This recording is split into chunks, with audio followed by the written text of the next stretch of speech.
حضور سیدنا صابر پاک رحمت اللہ علیہ کو کلیئر شریف کی قطبیت مل گئی تو آپ کلیئر شریف تشریف لائے.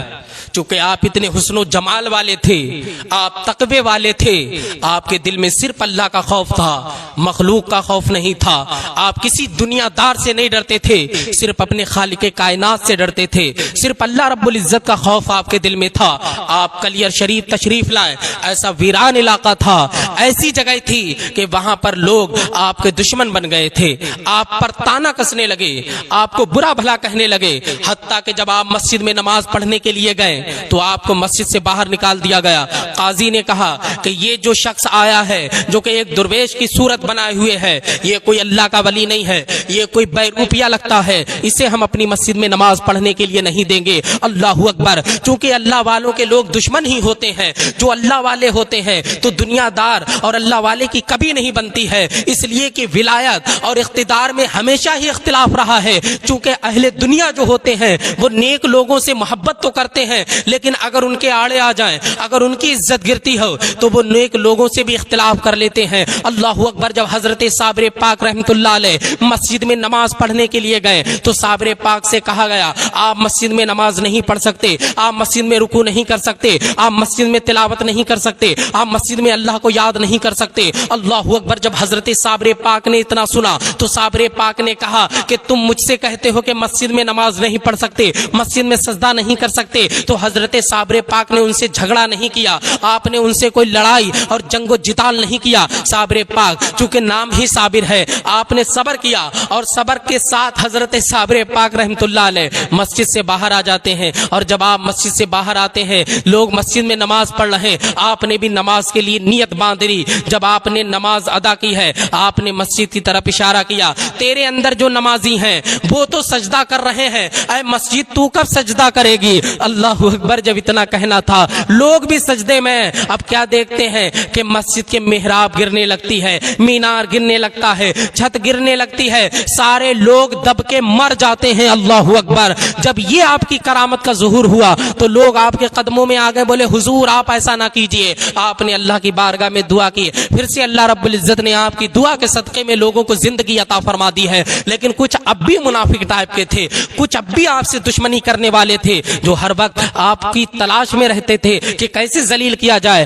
تو ایک ہرشا نام کی جادوگرنی تھی، اس نے کہا کہ میں صابر سے ٹکر لوں گی، صابر میرے مقابلے نہیں آ سکتے. تو لوگوں نے کہا چلو میدان میں دیکھتے ہیں کون جیتتا ہے. جب وہ ہرشا نام کی آتی ہے اور حضرت صابر پاک سے مقابلہ کرنے کے لیے میدان میں آئی تو حضرت صابر پاک نے اسے دیکھا اور آپ مسکرائے. چونکہ آپ کے دل میں صرف اللہ کا خوف تھا، آپ کے دل میں کسی اور کا خوف نہیں تھا، آپ مسکرائے. تو وہ آپ کو دیکھ کر بہت زیادہ غصے میں آ گئی. وہ تو یہ سوچ رہی تھی کہ جب میں جاؤں گی تو وہ مجھ سے ڈر کر کے مرعوب ہو کر کے بھاگ جائیں گے. مگر صابر پاک کے دل پر تو کوئی اثر نہیں ہوا، صابر پاک کے دل پر کوئی ایسا رنج و ملال کے آثار ظاہر نہیں ہو رہے جس سے یہ محسوس کر سکیں کہ صابر ڈر گئے. اللہ اکبر. اس نے حضرت صابر پاک پر بار کیا اپنے جادو کا. آپ نے ایک ہی پل میں اس کے جادو کا کاٹ کر دیا. لیکن جب پلٹ کر کے حضرت صابر پاک رحمت اللہ علیہ نے جب بار کیا ہے تو وہ جادوگرنی آپ کے بار کو برداشت نہ کر سکی، آپ کے قدموں میں آئی اور کہا ہے صابر پاک جس رب کا تم کلمہ پڑھتے ہو اس رب کا کلمہ پڑھا کر کے مجھے اپنا غلام بنا لیجئے.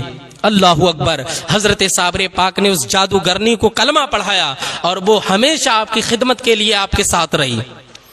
اللہ اکبر. یہ اللہ والوں کی شان ہوتی ہے کہ کوئی دنیا کا اقتدار ان کے سامنے آ نہیں سکتا، اور دنیا کی ساری حکومتیں بھی مل جائیں تو اللہ کے ایک ولی کو جھکا نہیں سکتی ہیں. یہ حضور صابر پاک ہیں.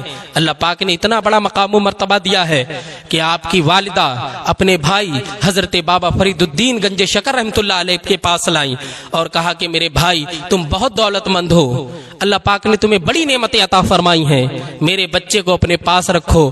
آپ تو پوری مخلوق کو اللہ رب العزت کی جو ہوتا ہے اپنے استطاعت سے آپ کھانا کھلاتے ہیں، میرا بچہ یہ کمزور ہے، آپ اسے اپنے پاس رکھیے، یہ لنگر کا کھانا کھائے گا تو یہ بھی طاقتور ہو جائے گا. تو حضرت بابا فرید الدین گنج شکر نے کہا میری بہن تم اسے چھوڑ کر کے چلی جاؤ. جب آپ کی بہن چھوڑ کر کے حضرت صابر پاک کو بابا فرید الدین گنج شکر رحمت اللہ علیہ کے آپ لنگر میں چلی گئی ہیں تو حضرت فرید الدین رحمت اللہ علیہ نے فرمایا اے صابر جاؤ اور لوگوں کو لنگر کھلاؤ. اللہ اکبر. جاؤ اور لنگر کھلاؤ. آپ لنگر کھلاتے رہے مگر ایک لقمہ بھی آپ نے نہیں کھایا, ایک لقمہ بھی آپ نے لنگر کا تناول نہیں فرمایا. یہ آپ کا تقویٰ ہے اور اللہ کا خوف آپ کے دل میں ہے. جب 12 سال کے بعد آپ کی بہن اپنے بیٹے سے ملنے کے لیے آئی, جب بیٹے پر نظر پڑی تو دل کانپ گیا اور کہا بھیا تم نے میرے بیٹے کو آج تک کھانا نہیں کھلایا کیا, یہ تو اتنا کمزور اور ناتباہ ہو گیا. تو حضرت بابا فرید الدین گنج شکر رحمۃ اللہ علیہ تشریف لاتے ہیں. آپ دیکھیں ماں کیسی ہے کہ 12 سال چھوڑ کر کے چلی گئی اللہ کے بھروسے, اور یہ ماموں کیسے ہیں کہ 12 سال لوٹ کر کے ہی نہیں دیکھا کہ بھانجے کا حال کیسا ہے, اس لیے کہ ان کے دل میں اللہ کی ہی محبت تھی, اللہ کی عبادت, اللہ کے لیے جینا اور مرنا, اللہ کے لیے نمازیں پڑھنا, اللہ کے لیے حسنات کرنا, یہی ان کی زندگی کا مشغلہ تھا. آپ وہ آتے ہیں لوٹ کر کے, جب صابر پاک پر نظر پڑتی ہے اور کہتے ہیں بھانجے تم تو بہت کمزور ہو گئے ہو, تمہیں کس چیز نے روکا تھا لنگر کے لیے؟ تو صابر پاک نے کہا تھا اے میرے ماموں جان, آپ نے کہا تھا کہ لنگر کھلانا ہے, آپ نے کھانے کو نہیں کہا تھا. آج 12 سال ہو گئے, صابر نے لنگر کے لقمے کو بھی ہاتھ نہیں لگایا ہے کھانے کی غرض سے, صرف کھلایا ہے کھایا نہیں ہے. تو حضرت بابا فرید الدین گنج شکر نے پیشانی چوم کر کہا تھا تو کوئی عام بچہ نہیں ہے, اپنے وقت کا قطب بن کر کے دنیا میں نمودار ہوگا. اللہ اکبر. یہی صابر پاک ہے کہ وہ مقام و مرتبہ لے کر کے کلیر کی دھرتی پر آئے ہیں کہ جو آپ کا ہو کر کے آپ کی بارگاہ میں گیا تو اسے اللہ رب العزت نے اپنے فضل و کرم سے اولادیں عطا کی ہیں, مال و زر عطا کیا ہے. اس کی خالی جھولی کو اللہ پاک نے صابر پاک کے صدقے میں بھر دیا ہے. جو اللہ کا ہو جاتا ہے اللہ رب العزت لوگوں کے دلوں کو چیر کر کے اس کی